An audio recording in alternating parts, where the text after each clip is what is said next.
Just taking a quick look around my place here as we start vlog number 45. Thanks for joining me, those of you that weren't too pissed off that we had a bit of a cliffhanger at the end of the last vlog. That wasn't just some attempt to bring people back. I just thought it would be fun to have some of you think about the hand a little bit, maybe make it a little more of a memorable hand for some of you that have been with us for quite some time. Let's recap what happened to get us to the point where we were at.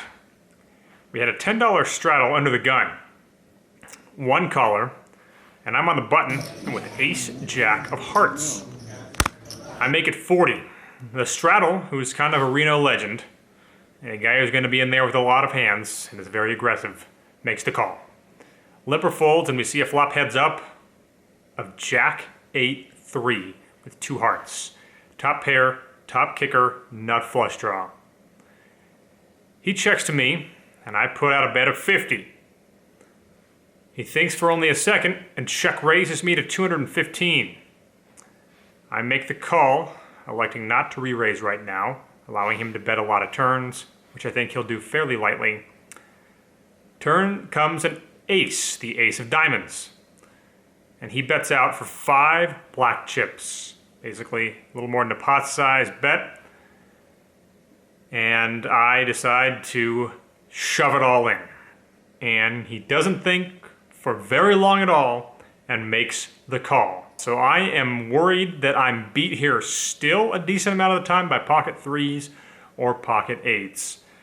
And obviously I know he does not have the nut flush draw to call me with. So I'm still a little bit nervous. We do agree to run it twice. The first river comes out an offsuit deuce. The second river comes out an offsuit 9. So I brick my flush on both boards. Now I need top 2 pair to be good in this spot. I've already tabled my hand. He tables his hand. At first I can just tell that it's not a couple of hearts that he's showing, but then I realize that the first card I see is a 3 all the way across the table, so I'm worried that he did have pocket 3s and it's just scooped me, but I get a better look at it, and he shows jack 3. So he flopped top and bottom pair, and I end up making top 2 on the turn to go along with my nut flush draw, and we scoop a $3,900 pot. Ended up winning another big one after that as well to book a $3,850 win on the day. So after booking a loss for the month of May of over $2,000, on the first day of June, we're up almost $4,000.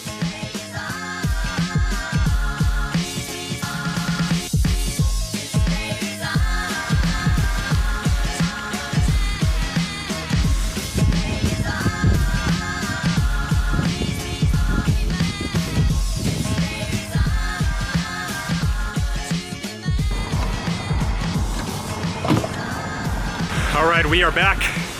It is a Wednesday. I took the day off of work and I'm heading over to the Atlantis to check out the games.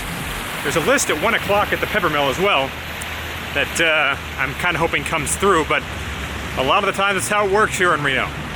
You get a list at one casino and people want the game to go there, but then there's a couple people at the other casino.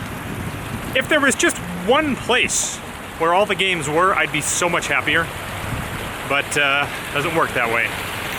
The more poker rooms doesn't mean the more poker.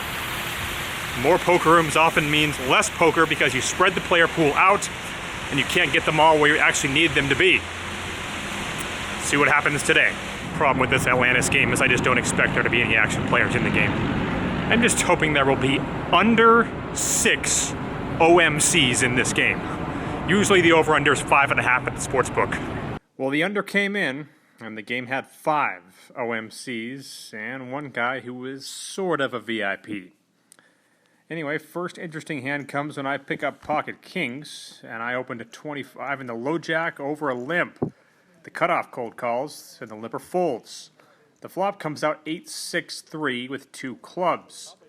I bet 25, and the cutoff calls pretty quickly. The turn is an interesting card. It comes a king. I'm first to act, and I debate a slow play here, which I would do if I knew the player was capable of semi-bluffing his draw. But since I don't, I figured that betting was a slightly better play.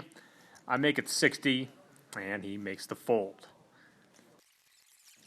I lost back my winnings shortly after against an OMC by flopping top pair and being outkicked, but then I pick up pocket fours, facing a $15 open from +2. I make the call on the hijack, as does the cutoff and the button. So with 60 in the pot, the flop comes slightly above average. King, king, 4. +2 leads out for 15. I smooth call, looking to keep the players in behind me, but they make the folds. The turn comes a jack, and now he bets $15 again. I make it 75, hoping that he has a king, and trying to go for gold in that sense, but he folds pocket queens face up. Playing 7-handed, the hijack makes it 10, and the button calls. I pick up pocket aces in the small blind. I raise it to 40. The hijack quickly makes the call, and the button gets out of the way. So with 90 in the pot, the flop comes jack, jack, deuce, rainbow, and he checks out of turn, which I absolutely hated to see because that is so often strength brought on by nervousness. Now, given the fact he is a young recreational player, I think that's even more likely, but still, I'm not just going to check pocket aces here. So I'm going to proceed with caution, though. I bet 25 into 90. He calls, and the turn comes a 3. I decide to check for pot control and see what he does. He comes out and bets very small. He bets 25. I decide to make the call with the plan of just betting out on most rivers. The river comes another 3, and it gives me, I think, well, it's a pretty good bet fold spot here. I make it 45, hoping to get called by a hand like pocket 8s or even weaker, but hoping not to get raised, assuming that I'm always getting raised here when I'm beat. I bet 45, and he makes it 100, so he does make it tempting given the pot odds, but I just don't ever see this guy raising here without having me beat. I was worried that he had me beat the entire time, so I fold, and he claims to have pocket deuces, but I didn't actually get to see. Game playing pretty tight, and I'm looking to crank it up a bit. I have 4-7 of hearts from the cutoff. I raise to 15. The button re-raises me to 45. Now, given that he's an OMC, he's not going to be very light here, but he does have $1,000 in front of him, most of which is profit. So with that in mind, I'd like to keep the pressure on. I re-raise it to 140. He thinks about it for a minute and folds. Okay. Later, he told me that he has pocket kings in that spot, wanting to know if I have aces. And here's the scary thing. I believe him. Playing 5-handed, it folds to me on the button with the premium holding of Queen 3 of clubs. Talk about cranking it up. I continue that. I make it 20. Both blinds call me, which I wasn't all that sad about despite my weak hand because they're the two most action players in the game. The flop comes 8-5-3 with 1 club. It gets checked to me, and I decide to check it back. The turn comes an offsuit deuce, and the small blind bets 40.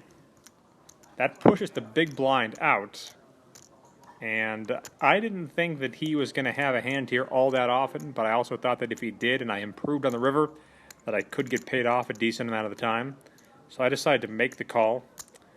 The river comes a 9, and now he bets 100. Now, I definitely don't see him doing that with any of his one-pair hands, and given the weakness that I have shown, I figured that he's going to put me on a lot of ace-high hands in this spot. I also know the player from experience and know that he's capable of a bluff here, which I felt was going to be happening a decent percentage of the time.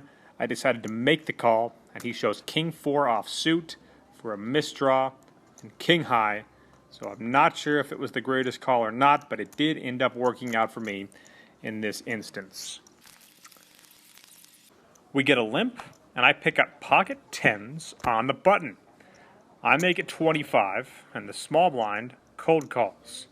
The limper makes the fold. Now this guy in the small blind is the same guy that tried to bluff me in the last hand. The flop comes out 6-3-3 with a couple of spades. He checks, and I bet 35. He calls fairly quickly.